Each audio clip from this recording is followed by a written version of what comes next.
Olá, meus queridos, sejam todos bem-vindos. Como não poderia deixar de ser, hoje eu vou falar sobre a Páscoa, já que estamos iniciando a semana da Páscoa, né?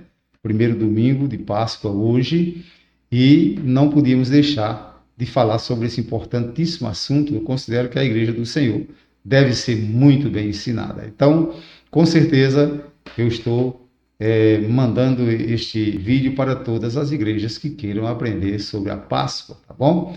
Nesse vídeo vou falar sobre a Páscoa, a primeira Páscoa, que está em Êxodo 12, versos 1 a 28, e a Páscoa que os judeus celebram hoje, e se nós cristãos somos obrigados hoje a celebrarmos a Páscoa, tá bom? 3 itens, você só vai compreendê-los todos se você assistir o vídeo até o final. Vamos em frente. Bem, eu coloquei aí a minha saudação, né? De Feliz Páscoa, coloquei em hebraico, mas eu tenho certeza que não vai lhe constranger a nada. Eu estou apenas dizendo Hat Pesach Sedé, ou seja, Feliz Páscoa, e Êxodo 12, 1 a 28, que é onde está a história da Páscoa, e os primeiros elementos com os quais foram celebrados a Páscoa, que nada mais foi do que o cordeiro assado, o matzá, que é o pão, e as ervas amargas, e além do mais foi comido às pressas, né? Então, por isso talvez não tivesse tantos ingredientes. Bem, mas com o passar do tempo, a Páscoa foi, os judeus foram modificando, né? Foram acrescentando rituais, eles gostam muito dessas tradições, e vejam no que deu. Vamos em frente. Bem, hoje tem um livrinho chamado Haggadah Shel Pesach, que é o livro que conta a história da Páscoa. E nesse livro, os judeus estabeleceram mais ou menos 15 rituais para celebrar a Páscoa, certo? Então, no Haggadah Shel Pesach, é o livrinho, eu tenho ele aqui tanto em hebraico como em português, tem esses 15 ritos, né, de celebração da Páscoa. É por isso que a Páscoa judaica, ela é realizada em família, é algo muito bonito, né, e que eu respeito muito, é celebrada em família e amigos, né, que quiserem se juntar àquela família, e geralmente é uma ceia que dura na faixa de 4 horas de relógio, certo? É algo interessante, né? Então vamos em frente. Bem, como os judeus celebram a Páscoa hoje? Veja a quantidade de ingredientes, né, que tem na mesa do judeu nos dias de hoje. Existem mudanças, né? Algumas partes de Israel, algumas culturas, né, fazem um pouquinho diferente, mas é na maioria das vezes dessa forma, certo? Em outro vídeo, já há muito tempo, o ano passado, eu expliquei, inclusive dando o nome hebraico para cada um desses elementos. Hoje eu não vou fazer isso, senão o vídeo fica muito longo. Então, a Páscoa celebrada nos dias de hoje pelos judeus é tudo isso que você está vendo aqui, ou seja, os alimentos que lá em Êxodo 12, 1 a 28, apenas relata 3 alimentos, aqui essa quantidade de alimentos. Graças a Deus, né? Vamos em frente. Bem, aí estão mais ou menos, né? Eu não vou ler para você todos eles, você mesmo vai ler. Isso aí está os 15 ritos, né? Que o Haggadah Shel Pesach, que é o livrinho, estabelece para a celebração da Páscoa. Eu vou explicar alguns e outros eu vou apenas passar por cima, porque se você quiser entender mais, eu tenho três tipos de livros, né? Haggadah Shel Pesach aqui. Eu tenho eles em português e em hebraico, certo? Tenho eles 3 traduções. Eu tenho em PDF, se você quiser eu posso mandar para você tranquilamente, numa boa. Tá bom? Vamos em frente. Bem, eu vou para o primeiro rito, né, que é aquele que aparece lá na lista, né? Então, o Kadesh, que é o rito do Kiddush, ou seja, parece até um trocadilho, Kadesh e Kiddush, né? Mas não é. É o rito de realizar a bênção do vinho, uma oração, né, sobre o vinho. Então, e tem uma forma ritual de encher o copo. Esses copos aqui estão dando um mau exemplo, porque no ritual judaico esse copo tem que ser cheio até a borda, certo? Enche-se o primeiro copo de todos os participantes com vinho vermelho. Quem tem um pouco de dificuldade de tomar vinho pode usar suco de uva. Deve-se encher o copo até a borda. Tem quem costuma que cada um dos participantes enche o copo do outro, pois o hábito ou o fato do copo ser cheio através de um companheiro, em vez de si próprio, demonstra que não somos mais escravos. Então, esse é um ritual interessante, né? Aí vem o chatos, que é lavar as mãos sem berachá. O que é lavar as mãos, aí, entre aspas, sem berachá? Berachá é uma bênção, uma oração. E esse primeiro lavar das mãos, aqui no próprio texto eu vou explicar para que é, certo? Então, faz-se o netilá e adaim. O que é o netilá e adaim? O netilá e adaim é o lavar das mãos, ainda quando você está se levantando da cama de manhã. Tem que lavar as duas mãos, certo? Então, mas aqui na ceia também se faz isso, né? Despeja-se a água, como é que se faz o netilá e adaim? Despeja-se a água nas mãos por intermédio de um recipiente 3 vezes na mão direita e depois 3 vezes na mão esquerda, de forma que em cada mão despeja-se a água, que a água cubra a mão inteira, desde a ponta dos dedos até o pulso, sem recitar a bênção, ou seja, sem o berachá. Esta netilá é feita para podermos comer o carpaz mergulhado na água, pois pela alachá, o consumo de alimentos molhados sem uso de talheres necessita de netilá. Deixa eu explicar para você. Na próxima tela nós vamos mostrar que vamos comer o carpaz, né, que é a erva amarga, certo? Então, esse primeiro ato já é um preparo para comer o carpaz, tá bom? Então, vamos em frente. Agora vem o carpaz, que é mergulhar, certo? Mergulhar as ervas na água, certo? Mergulha-se o carpaz em água salgada ou vinagre. Tem ainda quem costuma mergulhar na água com limão. Quem tem este costume deve tomar 2 cuidados. Primeiro, devidamente exprimir o limão na véspera do Pessah. E segundo, é correto que a maioria seja água e não somente a minoria limão, né? E somente a minoria limão, aliás. E somente a minoria limão, ou seja, muita água, pouco limão. Então vamos em frente. Depois de mergulhar, recita-se a seguinte bênção. Agora sim vai ter um berachá, né?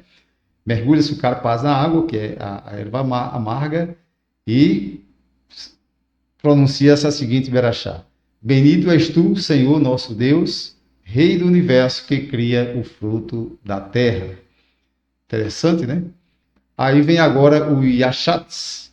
O yachatz. Quebrar o matzá ao meio. O matzá é o pão, né? O pão sem fermento.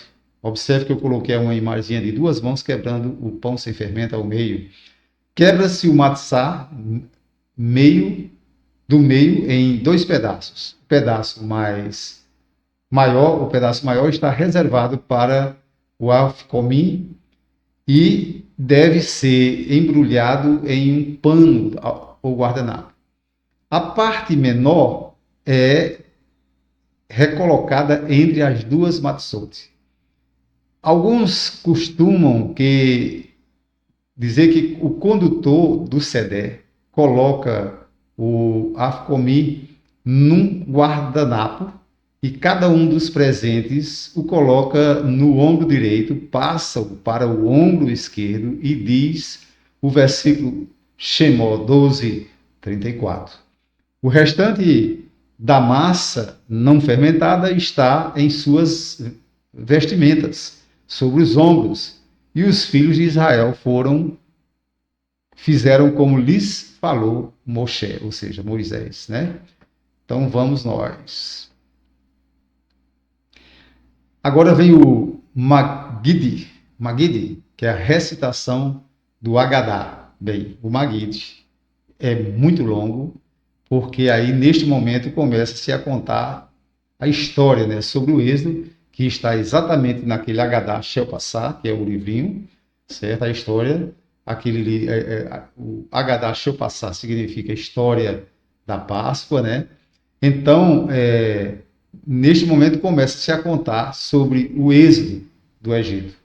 Devemos ter a intenção de cumprir o preceito positivo da Torá, de contar sobre o êxodo na noite do Seder.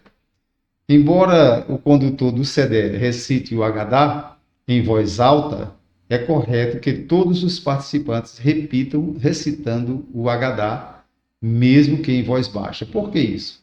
Observe, o Haggadah tem um grande objetivo, de lembrar, né, de tudo que os judeus passaram e como o Senhor os livrou com mão poderosa do cativeiro do Egito. Tem esse objetivo, relembrar aos mais velhos e ensinar aos mais novos tudo o que aconteceu na vida judaica e como foi, na verdade, a Páscoa judaica, tá bom? Então, isso é por isso que um jantar de ceia de Páscoa entre os judeus demora mais ou menos 4 horas, tem 4 horas de duração, mais ou menos, e às vezes até mais. Então vamos em frente. Agora aí está o restante, né? Eu citei aqueles itens lá, e agora os outros se eu for citar todos eles e explicar cada um, certo? Eu vou passar aqui quase 1 hora de vídeo, isso não é bom, não é produtivo, certo? Então aí eu apenas resumi o restante, né? Que aí agora você vai ter aí o Rostiçá, né, que é lavar as mãos com Berachá, agora já é uma lavada de mãos, continua, né, como eu expliquei aí, depois do Magide, né, aí segue-se o jantar conforme os passos abaixo. Isso aí está tudo relatado direitinho lá no Haggadah Shel Passar, certo? Então, aí vem o Rostiçá, né, Rotzá, aliás, lavar as mãos com Berachá. Aí vem o Motzi, que é a bênção, né? Que é uma bênção, né? Uma bênção, certo? Sobre o Matzá, que é o pão, certo? Aí vem a bênção do Matzá, né? Que é sobre a mistura de comer o Matzá, certo? Ou seja, misturar comida, né? Vem o marô, né, comer o marô, vem o corek, que é comer a combinação do matzá com o marô, ou seja, por isso que tem aquelas duas bênçãos anteriores ali, né, no motzi e no matzá. Aí vem o marô, que é exatamente comer o marô, né? Aí vem também comer o marô na combinação com o matzá. Tudo isso tem uma certa demora, é um ritual, né? Aí vem o Shushan Orek, que é a refeição festiva, né? Aí é uma refeição festiva, depois de todos esses rituais, aí todos eles ali vão fazer uma refeição muito festiva mesmo, em tom de festa. Antes foi bem solene, agora já é um pouco mais descontraído, né? E aí festivo. Aí vem o tsafum, né? O tsafum, que é comer exatamente o afkomim, que é aquele pedaço de pão que foi partido antes, certo? Vem o barek, né? E aí vem a bênção, né? Após a refeição, ou seja, o que é o barek? A bênção após a refeição, ou seja, todo mundo come, aí há uma grande bênção. Depois o Halel, que é o salmo de louvor, tem que recitar um salmo de louvor, recitar cantando, né? E vem o Nirtsar, que é o Seder aceito, né? Favoravelmente pelo Criador, ou seja, é quando o Seder declara que tudo aquilo foi aceito favoravelmente pelo Criador, que é Deus, por Jeová, tá bom? Então, é mais ou menos isso. É claro que se eu for explicar tudo, vai ser muito tempo, mas Se você quiser isso com bastante detalhe, eu tenho 3 livros, né? Baixei em PDF, posso mandar para você, explicando tudo, né? São 3 HDA Show Passar, que eu baixei, e eu tenho aqui em PDF. Tenho em hebraico e em português, você escolhe em que língua você quer, e eu mandarei para você comprar, mas para isso você tem que deixar algum endereço para que eu possa mandar, ou seja, mandar ou para o WhatsApp ou para o seu e-mail, tá bom? Mas em cristãos, agora para terminar o vídeo, em cristãos, são obrigatórios a celebrar a Páscoa? Veja o que eu vou dizer para você agora. Cristo é a nossa Páscoa. Consideramos que nós celebramos a Páscoa todos os dias da nossa vida, porque Cristo está em nossa vida. Isso não significa que nós não tenhamos um respeito todo especial pela Páscoa judaica, pela Páscoa que os nossos queridos amigos católicos celebram. Isso não tem o objetivo de descaracterizar isso, né? Não estou aqui mexendo com as convicções de ninguém. Porém, nós cristãos evangélicos que cremos na palavra de Deus, a Bíblia Sagrada, nós já temos certeza de que Cristo celebrou a última Páscoa. É tanto que os tradutores de Bíblia, quando chega nesses textos que eu já citei aqui, né, Mateus 26, 17 a 30 e Lucas 22, 7 a 38, uma grande maioria dos tradutores da Bíblia, você pode olhar na sua Bíblia, tem um título da leitura dizendo assim: Cristo celebra a última Páscoa. Por que a última Páscoa? Porque o Cordeiro Pascual apontava para o Cristo que haveria de vir, certo? Então, como ele veio e ele era a própria oferenda por nós pecadores, então aquela Páscoa que ele celebrou com os discípulos é considerada pelos exegetas da Bíblia como a última Páscoa, porque daí por diante não precisaria mais celebrar a Páscoa, porque o Cristo é a nossa Páscoa. Ele se colocou, aquele cordeiro que os judeus assavam no fogo tal, ali apontava para o Cristo que havia de vir, o Messias que havia de vir. Os judeus ainda hoje celebram a Páscoa da forma antiga, porém não com aquele sacrifício, porque não há templo, não com o sacrifício de animais, mas tem todo um ritual, porque eles ainda aguardam o Messias. Mas conforme Mateus 26, 17 a 30 e Lucas 22, 7 a 38, nós sabemos que Cristo celebrou a última Páscoa e Cristo é a nossa Páscoa, e todos os dias da nossa vida nós podemos estar celebrando a Páscoa. E um outro detalhe é que quando nós celebramos a ceia do Senhor, é como se nós estivéssemos celebrando a Páscoa, tá bom? Então, eu creio que está bem esclarecido para os nossos queridos irmãos. Não se esqueça, este é um canal que tem muita informação para você. Se não é inscrito, inscreva-se nele, porque com certeza esse canal, tendo mais de 180 vídeos, tem muita coisa boa para você, tá bom, meu querido? Então, Deus abençoe e até a próxima.